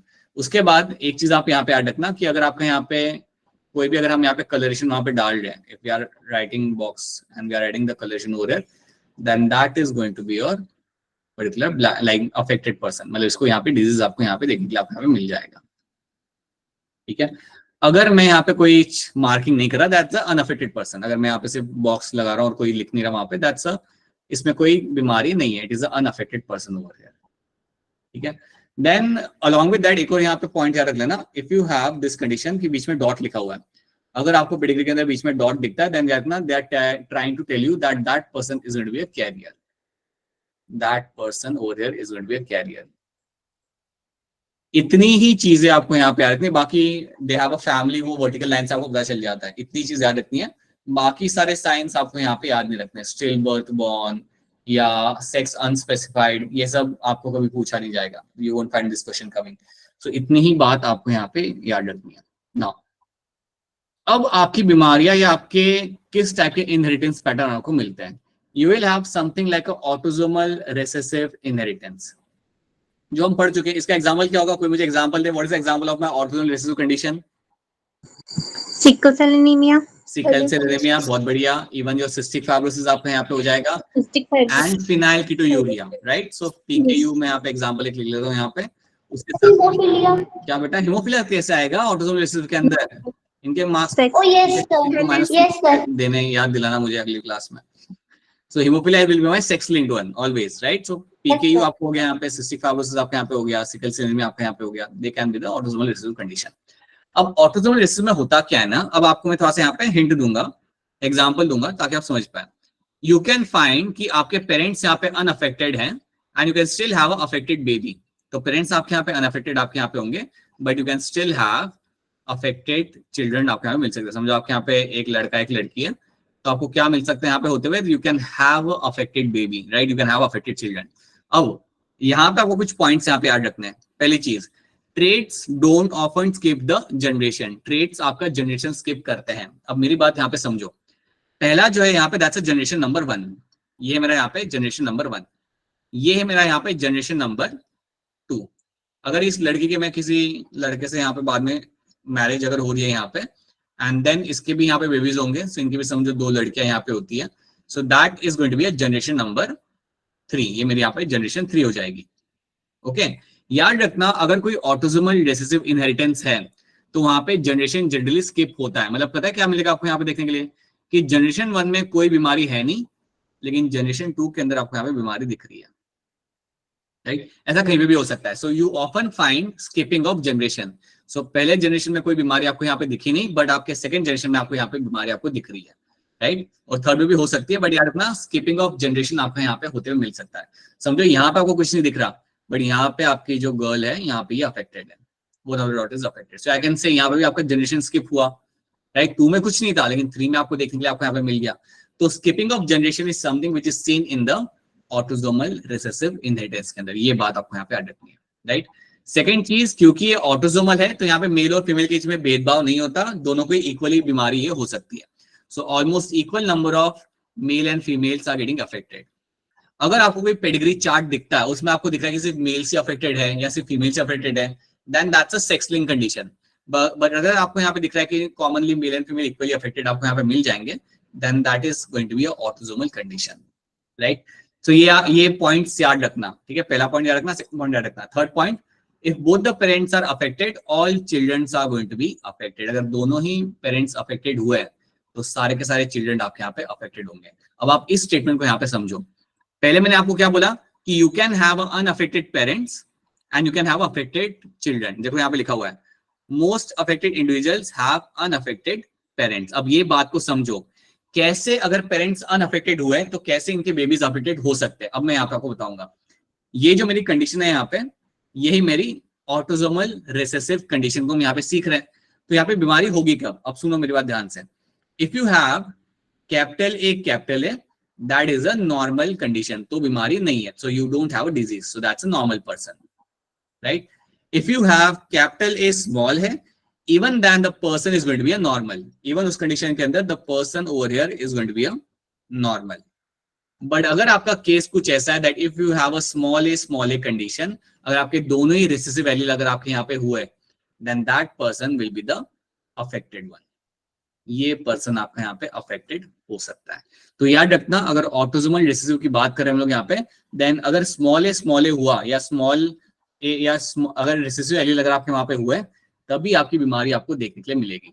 तो अब आप सोचो, अगर पेरेंट्स यहाँ पे अनअफेक्टेड है लेकिन बेबी उनका यहाँ पे उनका लड़का एक अफेक्टेड हुआ है, सो पता है इसका मतलब क्या होता है? They will have a genotype of capital A and capital A small A. Capital A किसी का भी नहीं होगा। अगर कैपिटल ए होता तो इनमें से कोई भी लड़का यहाँ पे बीमार नहीं होता। समझो इस बात को। क्या मेरी बात आपको यहाँ पे समझ आ रही है? Is this clear to all of you? Yes, sir. नया टॉपिक है, अगर नहीं समझ आ रहा तो पूछ लो, ठीक है, कोई चीज कंफ्यूजिंग लग रही है तो। यहाँ पे हमने क्या किया, फादर और मदर को हमने हेटेरोजाइगस बना दिया, तभी तो पॉसिबल है ना कि यहाँ से स्मॉल आएगा फादर के एंड से, मदर के एंड से स्मॉल आएगा, तभी तो बीमार हो सकता है, तभी तो इसको डिजीज हो सकती है, right.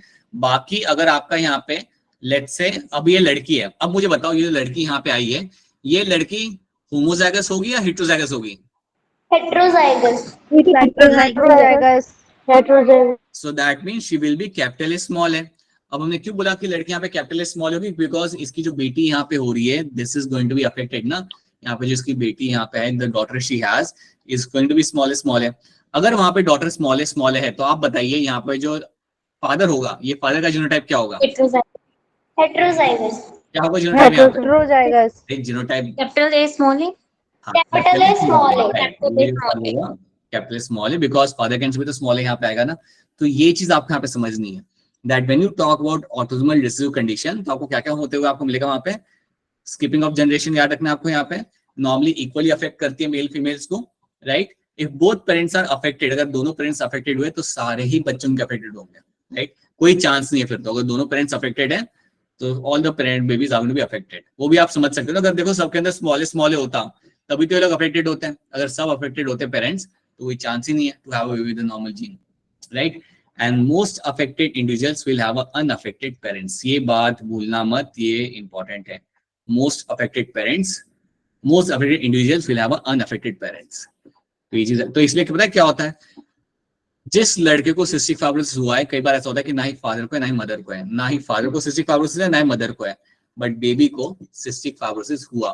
So that is what you have to understand, right. क्या ये बात आप सबको यहाँ पे समझ आ रही है? Yes sir. Yes sir. एक क्रॉस मुझे यहाँ पे मैं करके बताता हूँ आपको, यहाँ पे मुझे उसको एक्सप्लेन कर देना। सो लेट्स से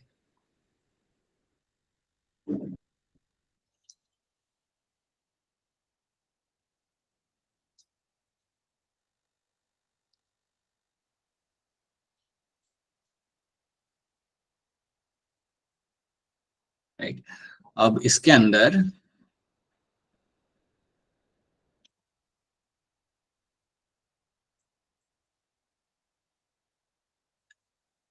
ये कंडीशन है और मैं आपको सामने से कह रहा हूँ कि ये है autosomal recessive condition, right. Exam में ऐसा नहीं आएगा, बट मैं अभी आपको सामने से बता रहा हूँ, this is my autosomal recessive condition.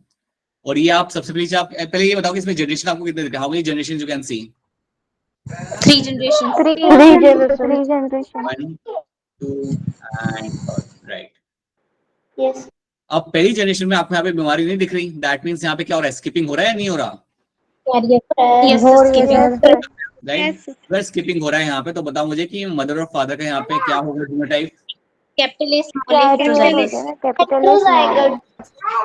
मुझे बताओ इस पर्सन का, ये जो लड़का उनका यहाँ पे जिसको बीमारी नहीं है, उसका क्या होगा यहाँ पे genotype? Heterozygous. Capital A small A. सुनो मेरी बात, ये जो थर्ड जनरेशन में जो इस लड़के के बाद में जो बेबीज यहाँ पे हुए हैं ना, जो डॉटर एंड सन, ये दोनों अफेक्टेड है या नहीं है? Not no sir. They are not affected. अब मुझे बताओ कि यहाँ पे क्या होगा? अब सुनो मेरी बात, अब ये क्या होगा? अरे बोलने तो दो पहले, फिर सबको मौका मिलेगा ना बोलने का। बेटा क्या होगा इसका जीनोटाइप यहाँ पे, बिकॉज सब लोग सुन पाए ना उसकी वजह से। नाउ टेल मी, यहाँ पे ये लड़के का जीनोटाइप यहाँ पे क्या होगा बताइए? कैपिटल ए कैपिटल है। ऐसे कैपिटल है। कैपिटल है। अब हम इसलिए कह रहे हैं बिकॉज कोई चांस नहीं यहाँ पे बीमार दिखने का। सो ओवर हियर ये जो लड़के भी अनअफेक्टेड है, अगर ये हेटेरोजाइगस होगी भी, हमें नहीं मालूम, लेट्स से अगर ये हेटेरोजाइगस है भी तभी फर्क नहीं पड़ता। You will never have a disease condition हो रही है, क्योंकि आपको इधर कैपिटल मिलेगा या फिर आपको कैपिटल स्मॉल मिलेगा हमेशा, ठीक है। सो यार इतना, that is something you will find happening. ये सब आपको धीरे धीरे आपका हाथ बैठना चाहिए। Then you have a autosomal dominant inheritance. Then आपका कंडीशन आपका यहाँ पे that's going to be autosomal dominant condition. अब इसमें आपको क्या मिलेगा देखने के लिए, that अगर मैं बात करूँ autosomal dominant condition के अंदर, तो बीमारी कब कब आपको like disease आपको कब कब मिलेगी आपको यहाँ पे होते हुए। If you have capital A, then you will have a disease condition. Then आपको वहाँ पे the person is going to be affected. If you have a condition of capital A small a, तो क्या affected होगा या नहीं होगा person? Yes sir. Yes sir. Because ये है autosomal dominant condition, so the person is going to be affected over there. And when you have small a, तो क्या होगा, person affected होगा या नहीं होगा? No sir. Person यहाँ पे आपका normal होगा, right? अब याद रखना यहाँ पे एक चीज हमेशा, अगर कोई कंडीशन है जो आपकी यहाँ पे डोमिनेंट है, राइट, तो उसके अंदर जनरेशन स्किप हो जनरली नहीं होता। So traits should not skip generation, तो यहाँ पे आपको जनरेशन स्किप होते हुए आपको नहीं मिलेगा। You don't find trait skipping generation. अब मैं आपको एग्जांपल लूंगा, एक बीमारी होती है जिसे हम कहते हैं हंटिंगटन डिजीज, वो होती है autosomal dominant. So have a Huntington disease, इसको हमें पढ़ना नहीं है, ज्यादा समझना भी नहीं है, बस याद नहीं, there is a condition called Huntington disease जो नर्वस सिस्टम को डैमेज करती है with the course of time. ये होती है ऑटोसोमल डोमिनेंट कंडीशन, राइट। तो ये चीज आपको यहाँ पे याद रखनी है। अब मैं एक क्रॉस बना रहा हूँ, अब क्रॉस की तरफ डायरेक्टली आप जंप करते हैं। पहले तो समझो यहाँ पे क्रॉस है आपका, you have a box, you have a circle, and ये लड़का यहाँ पे है अफेक्टेड। अब मुझे बताओ आप लोग यहाँ पे कि यू हैव एक लड़का एक लड़की इनके यहाँ पे, चलो एक और लड़की बना देते हैं यहाँ पे। इनमें से ये लड़का यहाँ पे अफेक्टेड है, ये लड़की भी आपके यहाँ पे अफेक्टेड है, राइट। ये लड़की यहाँ पे अफेक्टेड नहीं है। मैं कह रहा हूं कि यहाँ पे पहले देखो आप क्या, यहाँ पे यू हैव टू जनरेशन, यहाँ पे जनरेशन 1, यहाँ पे जनरेशन 2 ओवर हियर, राइट। अब 3 यहाँ पे इनके मतलब चिल्ड्रन हैं, उनमें से 2 लड़के, एक लड़का एक लड़की अफेक्टेड है, एक यहाँ पे लड़की अफेक्टेड नहीं है। आप मुझे बताओ पहले तो कि फादर का और मदर का यहाँ पे जीनोटाइप आपके हिसाब से यहाँ पे क्या हो सकता है। थोड़ा सोच के बताना और हैंड रेज करना, ऐसे मत बोलो, हैंड रेज करके बताओ कि what can be the potential genotype of the father and the mother over here. बताइए जानवी, क्या लग रहा है फादर का यहाँ पे genotype? Sir capital and capital है। आप कह रहे हो कैपिटल है पक्का? Yes, Janvi sir. कैपिटल अगर ये होगा ना तो पता है क्या हो जाएगा, तो सारे ही बच्चे इनके अफेक्टेड हो जाएंगे। लेकिन आपका एक यहाँ पे जो डॉटर है वो अफेक्टेड नहीं है। आप सोचो ना, अगर दोनों अगर कैपिटल होता तो कोई चांस नहीं है ना, फिर तो सारे बच्चे इनके अफेक्टेड होते हैं। जानवी समझ आ रही है मेरी बात? Yes. यही मैं आपको समझाना चाहता हूँ कि यहाँ पे अगर आपको दिख रहा है कि इनका one of the children is going to be unaffected, तो पक्के से पता है इसका मतलब क्या होता है, that father has to be heterozygous. क्या आपको मेरी बात यहाँ पे समझ आ रही है? Yes, Yes, sir. Father has to be heterozygous होता है, तो फादर यहाँ पे आपका हेटेरोजाइगस होगा, क्योंकि अगर हेटेरोजाइगस नहीं होता, होमोजाइगस डोमिनेंट होता, तो सारे बच्चे यहाँ पे अफेक्टेड होते हैं, राइट। अच्छा, मदर का जीनोटाइप क्या होगा, हैंड रेज करके बताओ। मोनिका क्या होगा मदर का genotype? Small a small a. Is going to be your small a, ठीक है। अब बताइए काजल, ये जो लड़का यहाँ पे अफेक्टेड है, इसका जीनोटाइप यहाँ पे क्या होगा? Sir capital A Kajal mother के पास तो है ही नहीं ना कैपिटल है, तो कैसे आएगा? Small A. हाँ, it is going to be capital small है, राइट। देन सिद्रा आप बताइए, ये जो लड़के यहाँ पे जो अफेक्टेड है, इसका जीनोटाइप क्या होगा यहाँ पे? सर कैपिटल है स्मॉल है। Yes, right. एंड देन मुझे बताइए, कोई और बताए मुझे, जानवी का हो गया, तमनप्रीत आप बताओ, ये लड़की जो है यहाँ पे, इसका क्या होगा जीनोटाइप? स्मॉल ए, राइट, बिल्कुल सही। तो ये चीज आपको यहाँ पे समझनी है। This is a very small pedigree आप शो न्यू, आपको ज्यादा बड़े भी आपको मिलेंगे सॉल्व करने के लिए। नीट एग्जाम में ज्यादा बड़े नहीं आते हैं, नीट एग्जाम में सिंपल ही आता है, ठीक है। But you have to understand, देखो एग्जाम में क्या होगा, आपके सामने पेडिग्री चार्ट दिया जाएगा और आपको पूछा जाएगा कि ये कौन सा है, तो आपको बहुत सोच समझ के उसे सॉल्व करके आपको देखने की वो कौन सा आपको बनेगा वहां पे। सी, ट्रेड्स यहाँ पे जनरेशन स्किप नहीं करते। An affected person meeting with unaffected person should produce approximately 50% of offspring। अगर कोई अफेक्टेड पर्सन है और उसकी मीटिंग हो रही है कोई अनअफेक्टेड पर्सन के साथ, so almost 50% population should be affected. वो आप यहाँ पे देख पा रहे हो, you can see that, right. Distribution of traits among sexes should be almost equal. Distribution जो यहाँ पे होता है आपके यहाँ पे ट्रेड्स का, वो यहाँ पे आपको ऑलमोस्ट यहाँ पे इक्वल होते हैं, के लिए आपको मिलेगा। ऑटोसोमल के अंदर वही होता है, इक्वली होता है हमेशा। तो याद रखना, that is your autosomal dominant condition. ज्यादा आसान होती है पता लगाना, बिकॉज आपकी जनरेशन यहाँ पे स्किप नहीं हो रही होती। जनरेशन आपके यहाँ पे स्किप नहीं हो रही होती, आपको हमें जनरेशन में एक बीमारी, एक डिजीज पर्सन जनरली आपको दिख ही जाता है। बहुत एक्सेप्शनल केस होता है जहाँ पे आपको नहीं दिखेगा, बट जनरली आपको दिख जाएगा। सो दैट इज वाई इसको फाइंड करना कंपैरेटिवली आसान होता है। तो जब मैं आपके सामने पेडिग्री रखूंगा ना, आपको पहले ये देखना है कि क्या वो रिसेसिव है या वो डोमिनेंट है। That's the first thing you have to know. और वो आप पता है कैसे पता लगा सकते हो? By looking at the generation skip हो रहा है या नहीं हो रहा, उसके ऊपर आप बेसिस पे आप लगा सकते हो whether it is going to be a recessive one or whether it's going to be a dominant one. So that's one thing you have to be knowing, right? Okay. तो ये हमने दो यहाँ पे देख लिया। क्या ये दो चीजें आपको समझ आ रही है? ऑटोसोमल डोमिनेंट क्या होता है और ऑटोसोमल रिसेसिव क्या होता है? Is this clear to all of you? Yes, Yes, sir. ये चीज आपको यहाँ पे रखनी है। अब एक काम करते हैं, हम सिर्फ स्टेटमेंट्स यहाँ पे समझते हैं सेक्स लिंक्ड रिसेसिव इनहेरिटेंस की। पहले कोई मुझे बताइए हैंड रेज करके, इसके अंदर एग्जांपल कौन से आ जाएंगे? सेक्स लिंक्ड रिसेसिव के एग्जांपल यहाँ पे क्या क्या आ जाएंगे? अपेक्षा नहीं है क्या? अपेक्षा is gone. Okay, alright, okay, ठीक है। हाँ जी बताइए जानवी, क्या हो इसके एग्जांपल्स? कलर ब्लाइंडनेस, ठीक है, कलर ब्लाइंडनेस और हेमोफिलिया। चलो तमनप्रीत एक काम करो, बता दो हीमोफिलिया में क्या होता है? सर हीमोफिलिया में क्लॉटिंग फैक्टर जो होता है, फैक्टर नंबर 8, उसमें जीन जो वो खराब होता है। इसलिए अगर किसी पर्सन को हीमोफिलिया होता है तो उसको अगर कट वगैरह लगता है तो उसको डॉक्टर से कंसल्ट करना पड़ता है। और इसकी नॉर्मल कंडीशन में कैपिटल एच होता है, डिफेक्टिव में स्मॉल एच, ओके मतलब जो वो ओके, आपने एलील बता दिया, ठीक है, ऑलराइट। मुझे बताइए जो फैक्टर 8 होता है उसका नाम क्या होता है तवनप्रीत? सो फैक्टर नंबर 8 क्लॉटिंग फैक्टर। नहीं, इसका नाम होता है, एक नाम होता है, वो नाम बताइए तवनप्रीत। नाम अरे पेज पेज क्या नाम बताइए? Anti hemo anti hemophilic factor. hemophilic factor, right? That's the anti-hemophilic factor. उसके that is something which will be absent and then the clotting won't be happening over there, right? Okay. तो ये चीज आपने देख ली. These are all my sex-linked recessive conditions यहाँ पे. Okay. तो इसमें आपके traits यहाँ पे क्या है? वो बस traits देखते हैं. We won't be going more into that. इसके फिर हम example बाद में देखेंगे. सिर्फ traits यहाँ पे देख लेते हैं.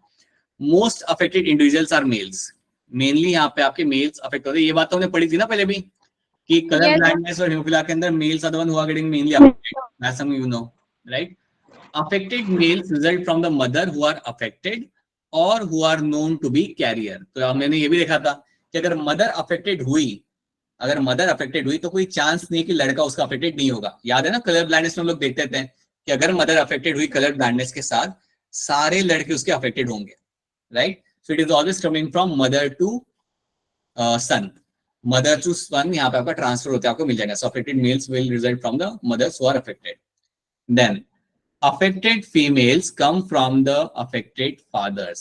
जो affected females होती है वो affected fathers या affected और carrier mother से आती है.